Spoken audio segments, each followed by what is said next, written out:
आप सभी को बहुत सारी शुभकामनाएं। आज हम नामान नामक कोढ़ी के बारे में देखेंगे। ये आराम के राजा के यहाँ का एक मशहूर सेनापति था, बहुत ही शूरवीर था, सूरमा था, योद्धा था। इसने बहुत जगह जगह से युद्ध जीते थे और बहुत ही राजा का मनपसंद था, लेकिन इसे कोढ़ था।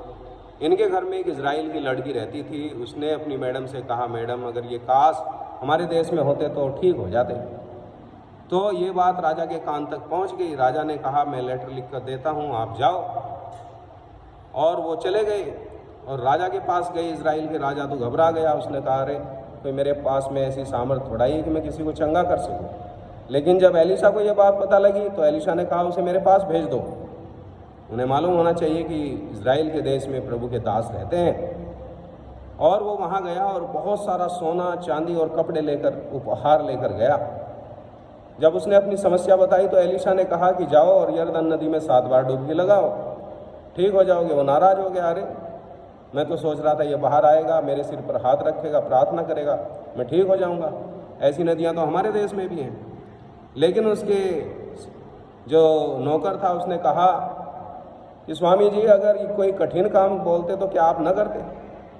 तो उसकी बात मानकर उसने यरदन में 7 बार डुबकी लगाई और वो बिल्कुल ठीक हो गया और वो खुश हो गया। और उसने कहा एलिशा से कि आप सोना चांदी कपड़े ये रख लो उपहार, लेकिन प्रभु का दास, क्योंकि प्रभु का दास कभी लालची नहीं होता, लोभी नहीं होता, तो उसने कहा नहीं, मुझे इन सब चीज़ों की आवश्यकता नहीं है, मैं तो प्रभु का दास हूँ, प्रभु मेरे लिए इंतजाम करता है। तो वो चल पड़ा वहाँ से। अब प्रभु के दास का जो चेला था गहेजी, उसके मन में लालच आ गया। वो दौड़ा दौड़ा गया। उसने कहा कि हमारे यहाँ मेहमान आ गए, आप हमें कुछ कपड़ा चांदी दे दीजिएगा। उसने एक की कार चांदी, यानी कि लगभग 34 किलो चांदी और 2 जोड़े कपड़े दे दिए। इससे ज़्यादा वो उठा नहीं सकता था, क्योंकि 34 किलो, अगर एक साइड में वो बैग लेगा 34 किलो चांदी और दूसरी साइड में लगभग 34 किलो ही कपड़ा लेगा तो वो नहीं उठा पाएगा, इससे ज़्यादा नहीं उठा सकता। वो लेकर आया। प्रभु के दास ने एलिशा ने पूछा, कहाँ था? झूठ बोला कि जी मैं तो यहीं था। उसने कहा, मैं सब जानता हूँ। ऐसा है, तूने ये चीज़ तो ले ली, उसकी रुपया पैसा तो ले लिया, चांदी तो ले ली, एक चीज़ और ले ले जो वो छोड़ कर गया है। और वो तुरंत कोढ़ी हो गया।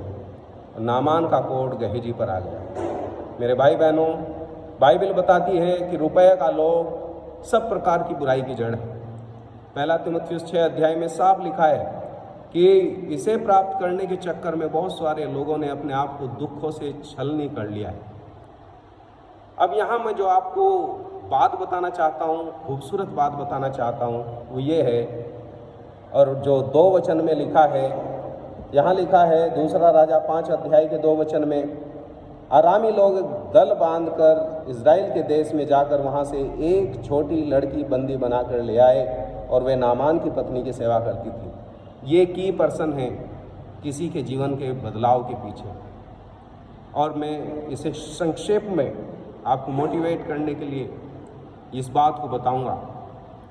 और यहाँ लिखा है, पहली पॉजिटिव बात, एक, मेरे भाई बहनों, वो लड़की बहुत सारी नहीं थी, वो सिर्फ एक लड़की थी जो विदेश के अंदर है, लेकिन वो यीशु मसीह के नाम से नहीं शर्माई।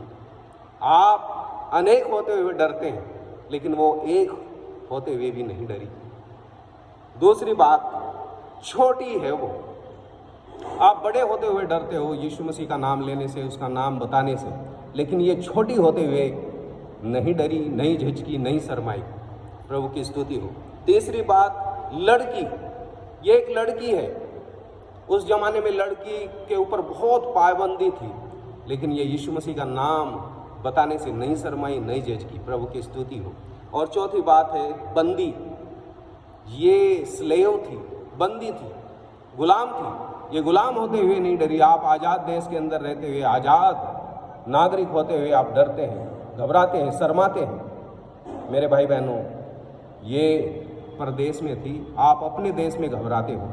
प्रभु की स्तुति हो ऐसी लड़की के जीवन के लिए, जिसके द्वारा नामान जैसे घर के अंदर यीशु मसीह का सुसमाचार गया और उसकी कोढ़ जैसी बीमारी, पाप की बीमारी, कोढ़ की जैसी बीमारी प्रभु ने अपनी बड़ी दया से दूर कर दी। मेरे भाई बहनों, वो एक थी वो छोटी थी, वो लड़की थी, वो बंदी थी, वो परदेश में थी। प्रभु ने उसका इस्तेमाल किया। प्रभु आपका भी इस्तेमाल करेगा। प्रभु आपको आशीष दे।